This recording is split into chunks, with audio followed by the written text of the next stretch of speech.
All right, you want answers and you deserve them. I get that. My friends, welcome to Riell Truth, Howard Riell, and you want to know, Riell, where were you yesterday? We tuned in, we didn't get you. Where were you? What excuse do you have? Okay, fair questions all. I was in our nation's capital, Washington, D.C., attending the national conference of the IAC, the Israeli American Council. It was a great event. Who else was there with me? Ambassador Nikki Haley, billionaire Sheldon Adelson was there. In fact, he almost ran over my toes in his wheelchair. Ambassador Ron Prosser, Ambassador David Ross, Ambassador Danny Danone. Lots of big shots, lots of luminaries, lots of movers and shakers. One of the guys I ran into there was Gary Bauer, Washington director for Christians United for Israel. I had a nice chat with him. In fact, I may be going to speak at one or more CUFI events. The important takeaway is this. I didn't waste my time. I schlepped myself all the way to Washington, D.C. and then all the way back. I did it because it's vitally important. There were two main goals of this event. One was to strengthen ties between Israel and the United States, which is essential for both countries. The other one is to combat a form of virulent cancer that is eating away at our society. It's called BDS, the Boycott, Divestment, and Sanctions Movement. There are a bunch of people out there who are either too stupid or too evil or too much of both to realize that the BDS movement is pure, unadulterated hate.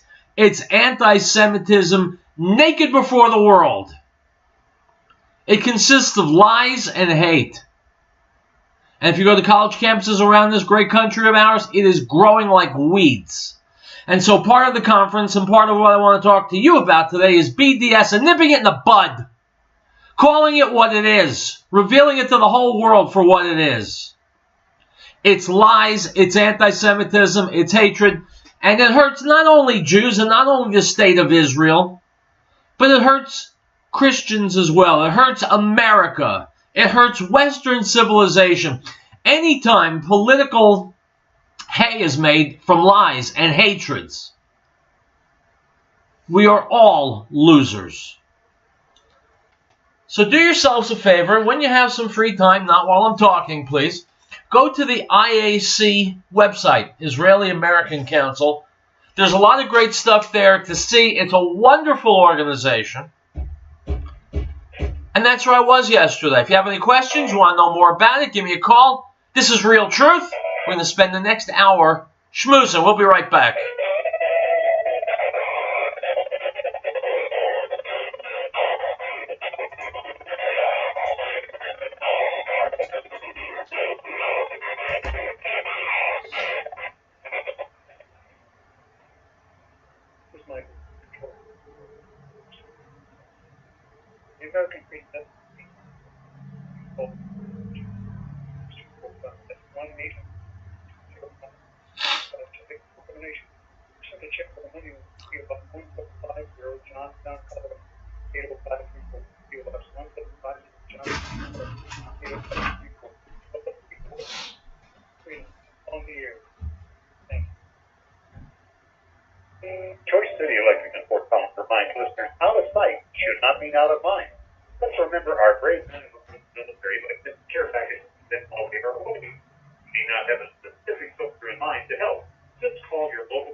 All right, my friends, we're starting with tragedy today, unfortunately. We're starting talking about that church shooting in Texas. If life gets worse than this, I'm not aware of it. Horrible, horrible thing to happen. You and I watched it unfold on the TV news. Anyway, here is Rush Limbaugh from earlier today talking about it.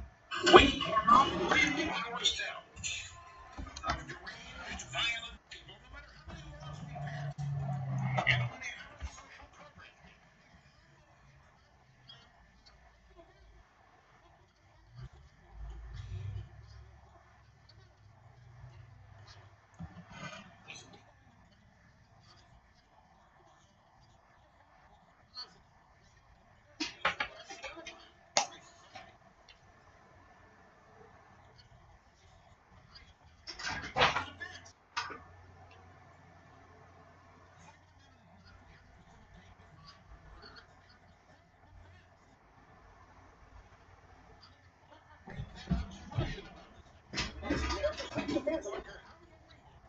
That's its intent.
My friends, we do need to understand why the hate is coming from the left, and then we need to crush it.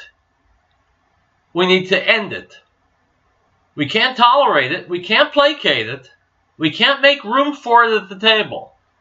If there's hate, if there's violence, if there's encouragement to violence, it needs to be ended, if need be, ruthlessly. I've said it before, I'll say it again. We need to have the rule of law. If we don't have that, we're nothing as a nation.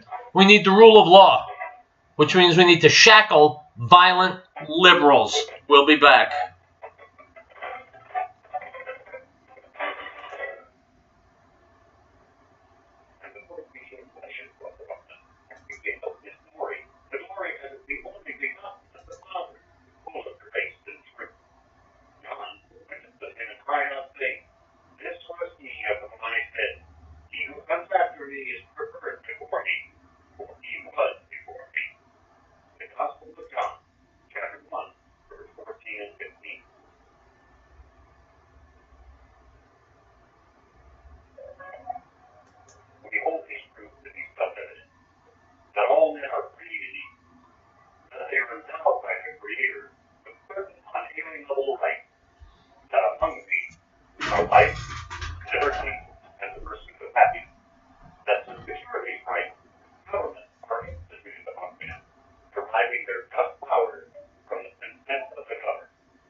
All right, my friends, welcome back to Riell Truth. Bill Whittle and Dave Rubin got together recently to film another episode of the Rubin Report. They're talking Trump, Russia, and the biased media, each of which is a topic that concerns you and me.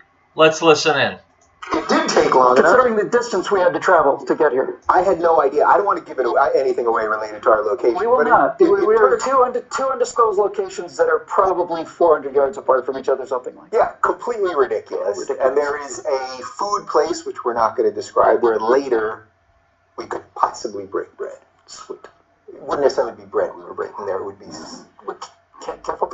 I don't want to say anything else. All right, I'm looking forward to talking to you. I was on your show a couple weeks ago. We had a great discussion about the things that I really care about freedom, about liberty, about how we should be governed, about ways that we shouldn't be governed, and all sorts of other stuff. And especially about the idea that people should not only should be allowed to, but the entire thesis of this country is disagreement, right? I mean, that's the entire reason we're here. We should be able to discuss things. I think I said on the show, and I certainly mean it, when somebody makes a case that's compelling enough for me, I'll change my mind, and I feel a bigger person. I feel like I come out of that larger. Yes. All right, so let's start right there. Mm-hmm. What happened? What went wrong, seemingly in the last couple of years, where sitting down from someone that you disagree with and agreeing to disagree, or just not agreeing to disagree, but going, okay, I can still live in the country with that person. Where did that go? Where did that start crumbling?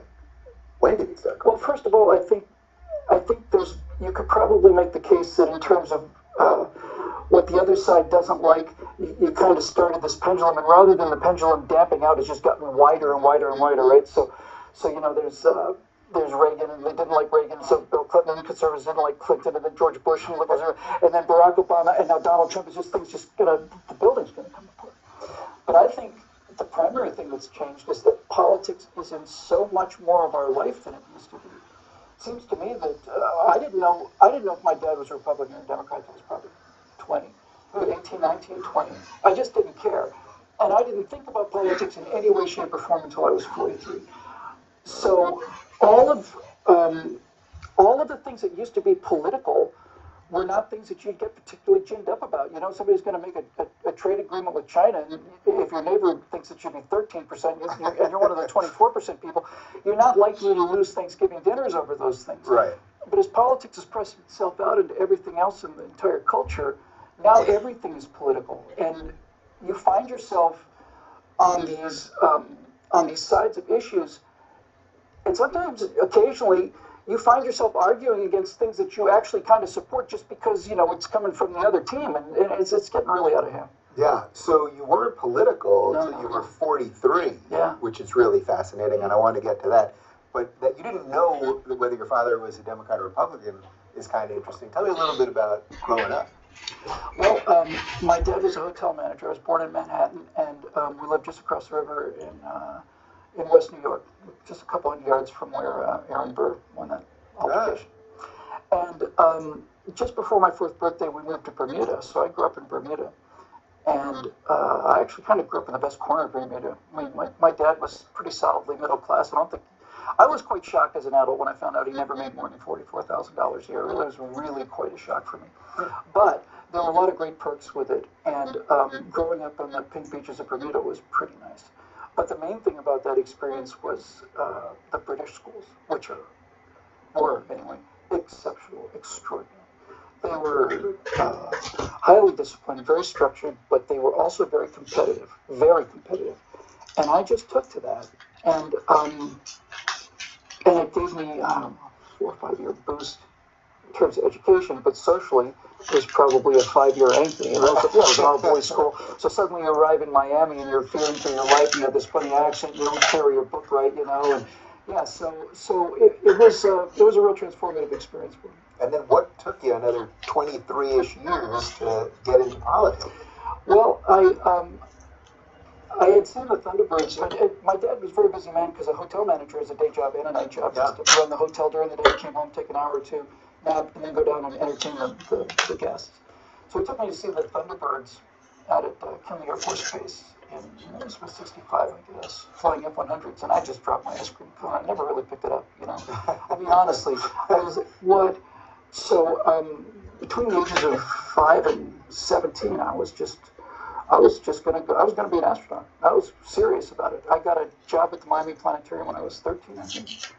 And I was running shows and teaching astronomy there from 14, and everything's looking good. And I went to take the vision test as part of the physical and sailed through everything else, and I didn't even know I had a vision problem until I failed the vision test. And that was it. That was it. And needless to say, I spent that summer between junior and senior year in college just wandering around like somebody had been clipped on the head. You know, I didn't leave the house for like a long time. That must be. I mean, I didn't know exactly what I wanted to do. I sometimes still I don't know exactly what I want to do, but I can only imagine being 17, is that what you said? That's right. And suddenly your dreams are crushed by something that you simply cannot control. Yeah, and I've been after these for quite a long time. But that's exactly. And by the way, it's a really interesting point because that aspect of my life has been a big influence on a lot of the political thinking I do.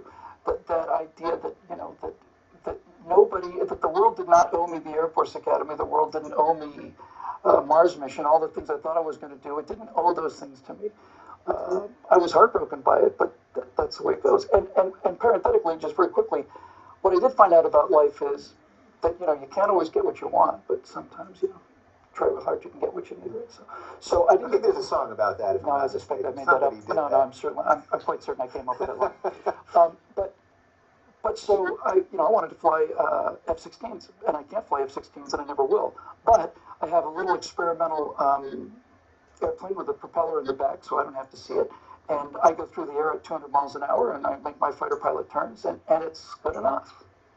So that is the pilot that I mentioned earlier. Yeah, that's a big part of my personality, and but it's a really interesting point for me because there's very few people in life who I think get exactly what they want. But if you are dealt cards that prevents that, you can still get pretty close. I know that, I mean, the number of people who play NBA basketball as a percentage of the population is... As you can see, where I would rather be than here. Exactly. Probably the only place that I'd rather be here would be if I could be in the NBA. Okay, so you don't get a chance to play in the NBA, and that's the cards you dealt with, and there's nothing you can do about that. But you do get to play basketball, and if you really, really like playing basketball, you can play league basketball with guys that are really, really good, and it's enough. It is for me anyway. Yeah. Well, that's what it's all about, right? Sort of going as hard as you can, but then realizing where the limits might be, and then figuring out how to max that out, whatever that means to you, in joy and skill or anything else. I learned very late also, probably only 3 or 4 years ago, somebody told me that the ancient Greek definition of happiness was using all of your abilities to their fullest. And I thought, that's really true. Yeah. You know when you're doing good work, and you know when you're doing bad work, but you know when you're doing good work, and when you do things that you put a lot of effort into, and especially when you work really hard for goals for a long period of time, there's no feeling like it. It's the reason. It's the reason. It makes me feel human. Yeah, that would be a good segue to where I want to go in a little bit about, building your own thing and having your own platform and doing this on your own outside of mainstream. We're going to get there, but I want to hear about this 43-year-old episode. What happened? You're 43 years old. Yeah. You're doing your thing. And then suddenly... The Air Force thing happened between my junior and senior year in college, and I had some friends basically took pity on me, and they dragged me out into the Florida summer, and we started making Super 8 movies. And it gave me a chance to do a little clowning around, and I guess it was just a natural hand and stuff. Certainly looking at most of my videos, I realize that's probably putting it mildly. Yeah. But it was actually fun, and we took it real seriously. We did a lot of stories and cuts, and we didn't just turn on the camera. We took it like real movies. And then I realized that when I went for my senior year in high school, that all the girls who had wanted nothing to do with Mr. Calculator on his belt, turtleneck in the Florida summer, science dork. Yeah. All of a sudden you're making movies, everybody wants to be in them, and you get invited to parties, and people say, "Hey, you're actually kind of funny." It's like, "Yeah, I was funny last year too." And so there was that reward. Turtleneck in Florida. Dude, you have no idea. Ridiculous. Don't even the start me. Don't even start me. It's all part of the outer shell of vanity that makes my life what it is. But truthfully, I mean, it was when I say it was a role, it was an identity, and it was very important to me. And then I became a theater major at the University of Florida. A friend of mine who's a year older, who was making the movies, just goofing around, went to the University of Florida, got a degree in theater. He said, "You can come up." Let's jump tracks a little bit. I don't want to be... Oh, hold on. My friends, Bill Whittle is a fascinating guy, and he's a brilliant guy, and I want to hear about his life story, but I want to hit something a little more reflective of what's going on today. To show you how Ted Cruz should be acting on camera. I want to be showing you how Ted Cruz should be not acting on camera. Please, can we not just go out there to his house and spend an hour with the cameras rolling and get all the official stuff out of the way and get down to the guy who's actually there? But I hear this from many, many, many people, and I never particularly, I could see it sometimes. Yeah. I could see it. And my feeling was, well, you got to run right at this. You don't run away from those masks. You got to run right towards it and get in front of it and explain it. But I liked a lot about what Ted was doing. I have to tell you that. The fact that Ted was born in Canada bothered me enormously. I mean, and this may be justification, but I think it's actually a realistic justification. Not to get too far in the weeds with this, but the requirement for the president was a natural-born citizen. And the definition originally was that you would be born in America, exceptions were made for people who were born before we became independent for the first 50, 60 years. But that you had to be born in the United States or United States territory of 2 American parents. And the reason was that they did not want an undue influence on you in regard to one of the countries. And now having spent so much time with somebody from Russia, I certainly see things about the Russia situation that I've never seen before. I don't think it would influence me in my ability to make a decision, but it certainly opened up things. It never has absolutely influenced me. It prejudiced me, I think is a fair way to say it, is that my mom is a British subject. And I have a very strong affinity to England. My grandfather was heir of the British Empire, and so that aspect of it does bias me. And I can see that was a reason that Barack Obama was not, there's no discussion about, I'm not going to give him without anything, obviously, but he was not a natural born citizen by the definition of that, because no one's disputing that his father was king. When they ruled that this was essentially okay, then I said, Really, he was not a natural born citizen. by the strict definition of it, the original definition of it was two American parents. By the way, I did a quick little thing where I said, let's imagine a four-way race between Barack Obama, Arnold Schwarzenegger, Bill Clinton, and Jesse Jackson. So which one of these is qualified to be president? It's Jesse Jackson. Barack Obama has a Kenyan father. I have a British mother. Schwarzenegger was born outside the country. According to the strict definition of it. Now, look, it is what it is. But when a standard falls, it's fallen. You can't unbreak it. It's down. It's like the filibuster thing with the nuclear option. There was no Senate rules about it. It was comedy, which is nowadays mostly comedy. But it was a comedy. It was matters. It was a gentleman's agreement. It was honor, basically, is what it was. Yeah. We think it's important, so this is a tradition we've got for 152 years, whatever.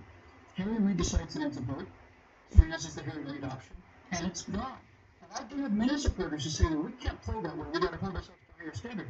My response to that is no. You cannot do that. Once you have to fight the way you're being fought, and if that's the rules that they want, that's the rules that they got, and they're going to regret it. So there are videos, 100%, when I was on the Young Turks, a progressive network, at the time when they pulled the nuclear option.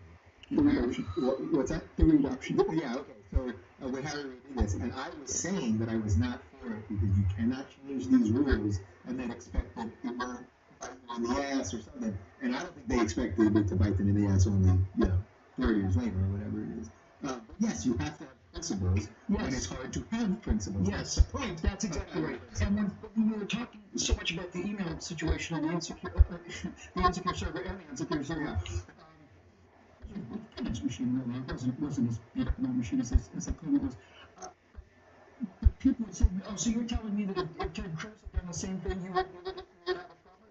If Ted Cruz had done that, I'd want Ted Cruz in jail. I'd want him in jail more than I want her in jail. These are standards and these are principles, and these don't change. My friends, that's a rare concept these days. Standards and principles that don't change. Let's take a break. We'll be back.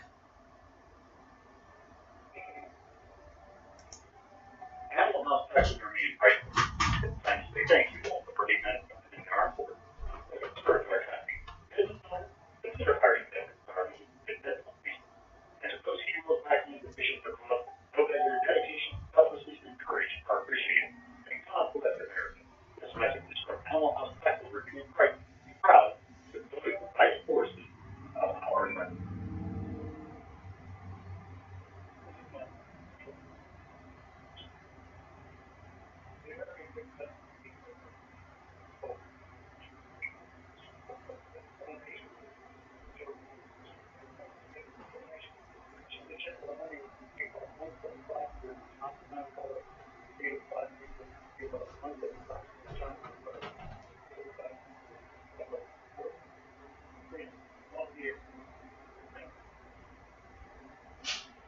Now, the testimony of John, the Jews that brings the Levites from Jerusalem that have him, who are you? He confessed and did not deny, but confessed, I am not the Messiah. And they asked him, what then? Are you Elijah? He said, I am not. Are you the prophet? And he answered, no. The Gospel of John, chapter 1, verse 19 through 21.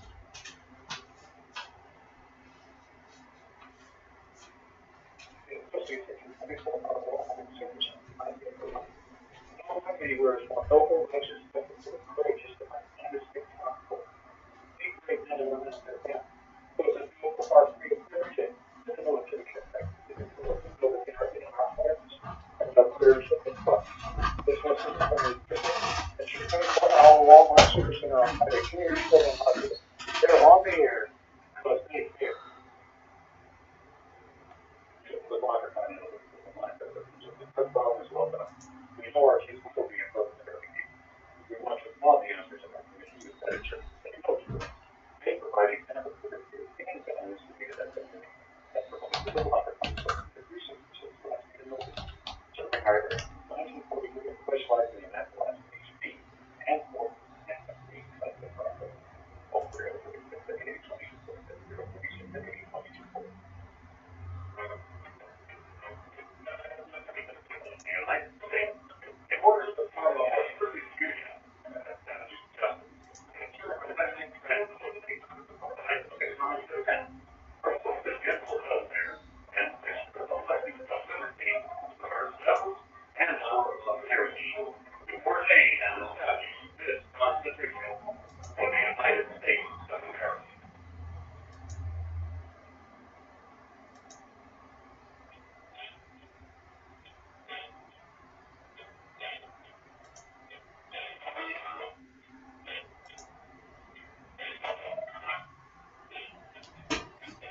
My friends, welcome back to Riell Truth. Howard Riell behind the microphone. Late last week, Laura Ingraham on the Ingraham Angle on Fox News, which I hope you're watching, had Ann Coulter as a guest.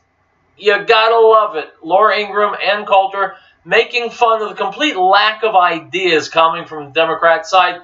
So you got something to look at, and you got something to think about. Here we go. Thank you. We're out of time. Coming up, shocking examples of media bias in the coverage following the New York City terror attack and purposeful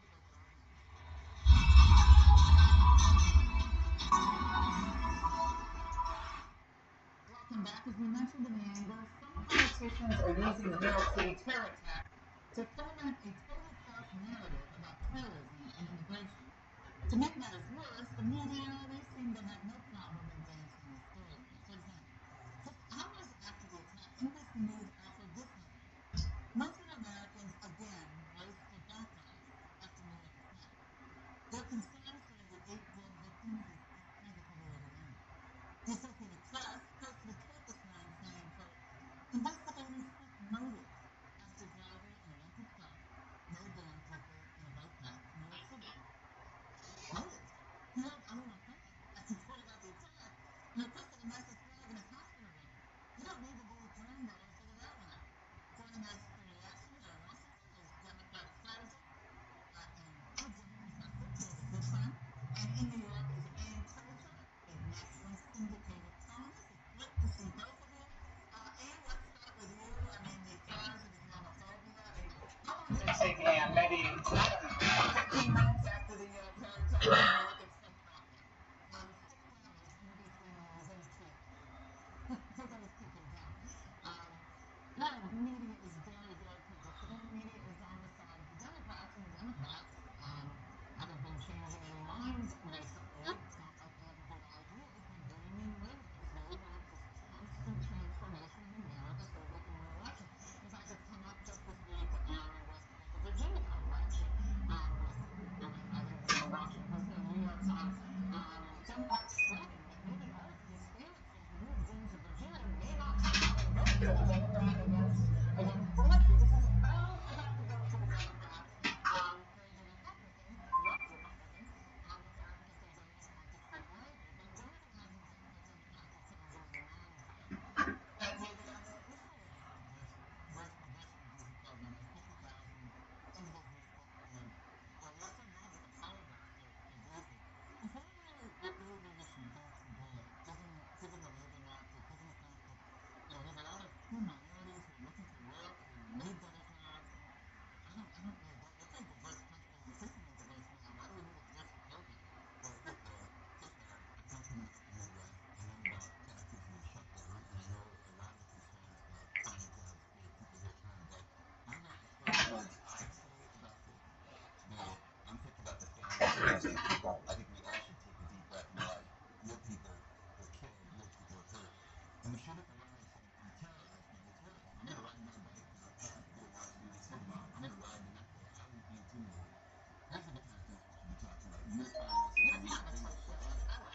Yeah, those are not the things we should be talking about, Mr. Good Friend.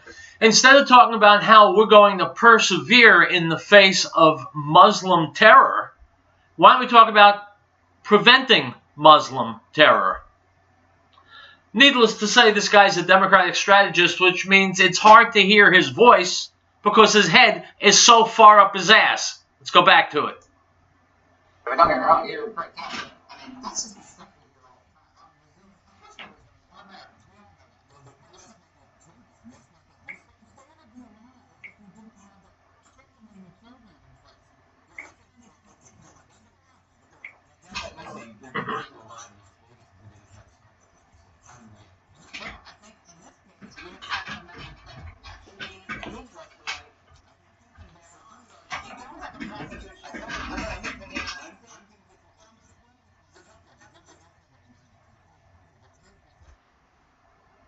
The point Laura Ingraham is making is a very good one. In the mind of a Democrat, people in Uzbekistan do have as much a right to be here as you and me. Democrats are idiots. No one has a right to enter someone else's country any more than you have a right to enter someone else's home. you may be extended the privilege of entering someone's home, but you certainly don't have a right to enter it. Someone tell that to the Democrats like this putz. Language is there. You think that the shedding and the thought cells are okay.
Yeah, don't ask any questions, Mr. Good Friend, because there's nothing comes out of your mouth but crap. The fact is this diversity lottery was a Chuck Schumer Democrat creation.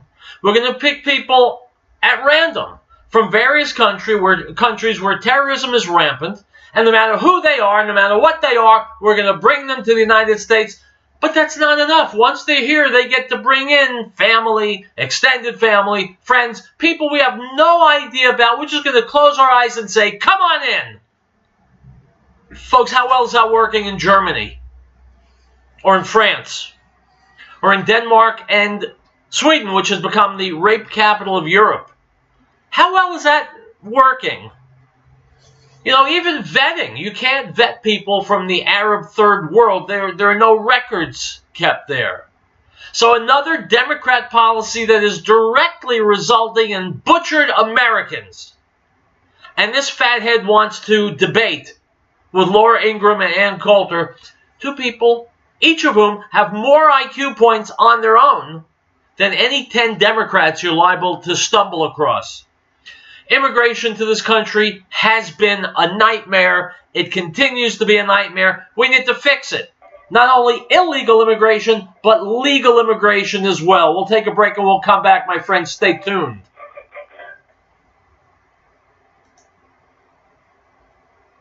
And his fullness have all liberty and grace for grace.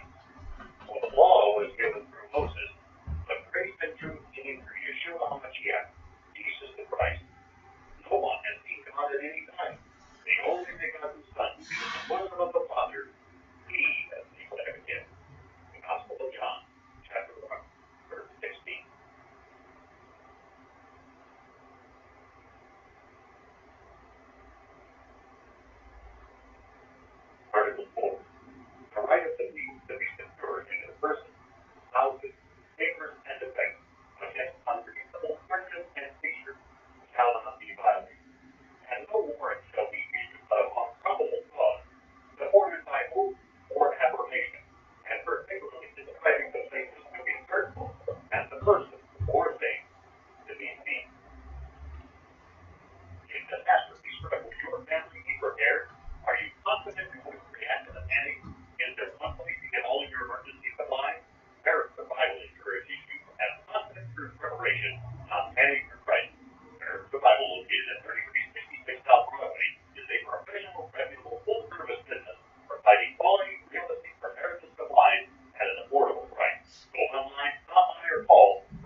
your child will shop for children's in its trailer become law.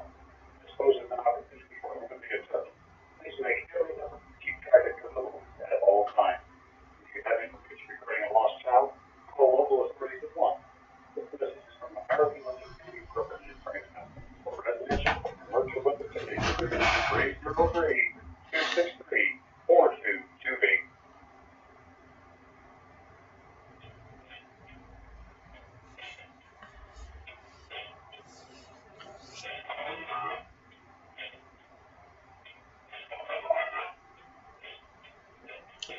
All right, my friends, let's talk about honesty. Let's talk about hypocrisy. Let's talk about the left. Let's talk about political correctness. Here's Ben Shapiro. In any way. And that's because the person at issue is Ellen DeGeneres, and Ellen DeGeneres is a famous and well-beloved Hollywood lesbian. So the reason that that is relevant, sexuality, is because Ellen DeGeneres tweeted this out yesterday. This is a tweet of her on Katy Perry's birthday, and it's a picture of Ellen DeGeneres staring directly into Katy Perry's cleavage from about 6 inches away as her partner portion draws a yacht that took part in the and Katy Perry smiling at the camera slightly longer. And it says, "Happy birthday, Katy Perry. It's time to bring out the local, right? Correct person. Now, let me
And my friends, that is liberalism for you.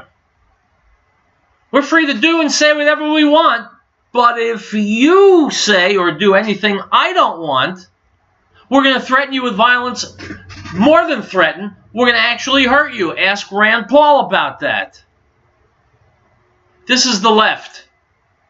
This is what the left is. This is all that the left is, which is why it's so damn dangerous. We'll take a break and we'll wrap it up here on Riell Truth, my friends. Stay tuned.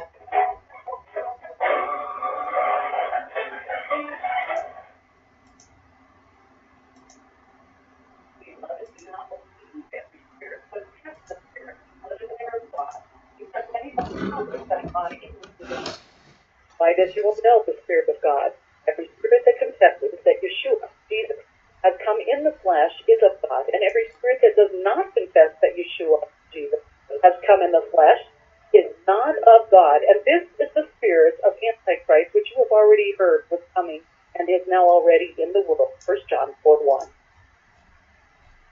No state shall enter into any treaty, alliance, or confederation, grant letters of marque or reprisal, coin money, emit bills of credit, make anything but gold and silver coin a tender in payment of debt, pass any bill of attainder, ex post facto law, or law impairing the obligation of contracts, or grant any title of nobility. Article 1, Section 10.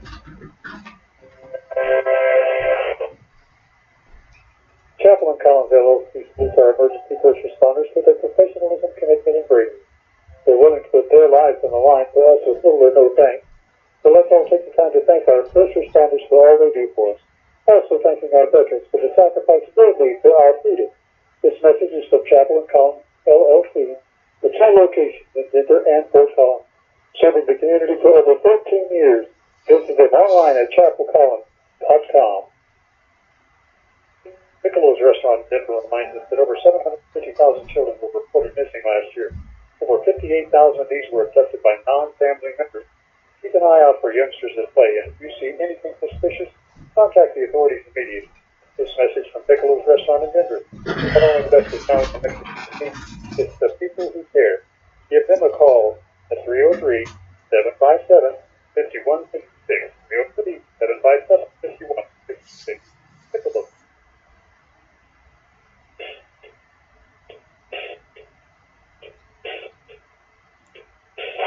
My friends, I will be back tomorrow and Thursday, so rest easy. Item from InfoWars: the United Nations has officially confirmed what many of us, including President Trump, knew already. The Paris Climate Accord was a complete waste of time. As UN Environment admits in its latest emissions shortfall report, even when you add up all the CO2 reduction pledges made by the signatory nations at Paris, it still comes to only a third of what is supposedly necessary to stop the world's warming by more than 2 degrees centigrade by the end of the century. Unquote. So in other words, my friends, it was a fake, it was a phony, it would have tied America's hands and put us at a permanent disadvantage, and only Donald Trump prevented it from happening. Thank you, President Trump. Item from New York.CBS local Dateline New York City. Voters are heading to the polls Tuesday, that's today, to decide whether to give incumbent Democrat Mayor Bill de Blasio a second term. De Blasio faces Republican State Assemblywoman Nicole Malliotakis of Staten Island and several third-party candidates, including independent candidate Bo Dietl, a businessman and former detective, unquote. My friends, if what I've heard is correct, Bill de Blasio will have no trouble winning the election today, which makes me scratch my head and wonder about my fellow New Yorkers. I didn't think that many of them were that stupid. Item from the Activist Post. Windsor Charter Academy in Colorado is under fire by parents of students for its decision to install cameras in its high school bathrooms, KDVR Fox reported. Windsor Charter Academy Executive Director Rebecca Teeples stated that the installation of cameras, quote, improves safety for students while helping secure the building, unquote. The stalls in the bathroom go from the floor to the ceiling, but many worry it's still a violation of privacy to put a camera into a bathroom. We had a surveillance camera in our plans from the very start. It was part of the design of the new wing, Teeple said. We want to make sure our students are safe and secure. Parents are up in arms about the decision, which they say violates students' rights to privacy. The first word that comes to mind is disgusting, said Trevor Garrett. I never thought it would be anyone's mind to put cameras in bathrooms anywhere. Garrett added he also worries about students who might get changed in the restrooms for after-school activities or other circumstances where students might be exposed outside of the stalls. My gut reaction is, I'm a father. I want to protect my children, and I'm going to protect my kids in here, Garrett said. I think when we sacrifice privacy for the sake of safety, it's a very slippery slope. Unquote. Item from InfoWars. An Egyptian lawyer has prompted outrage for saying that harassing and raping girls who wear revealing clothing such as ripped jeans is, quote, a national duty. Nabi al-Wash made the controversial statement during a TV panel show discussion debating a draft law on prostitution. Quote, are you happy when you see a girl walking down the street with half of her behind showing? The lawyer said on Al-Asema earlier this month. He added, I say that when a girl walks about like that, it is a patriotic duty to sexually harass her and a national duty to rape her. Unquote. My friends, this is the voice of Islam. A patriotic duty to harass a girl and a national duty to rape the girl. That comes from an Egyptian Muslim, no different than the Muslims who live here in our communities with your daughters and wives and sisters. This is Islam. Make no mistake about it. Their opinions don't change just because they get on a jet in the Middle East and they get off here in the United States. This is what we need to protect ourselves from, and I'm all for doing it. I'll be back tomorrow with more Real Truth. Hasta luego.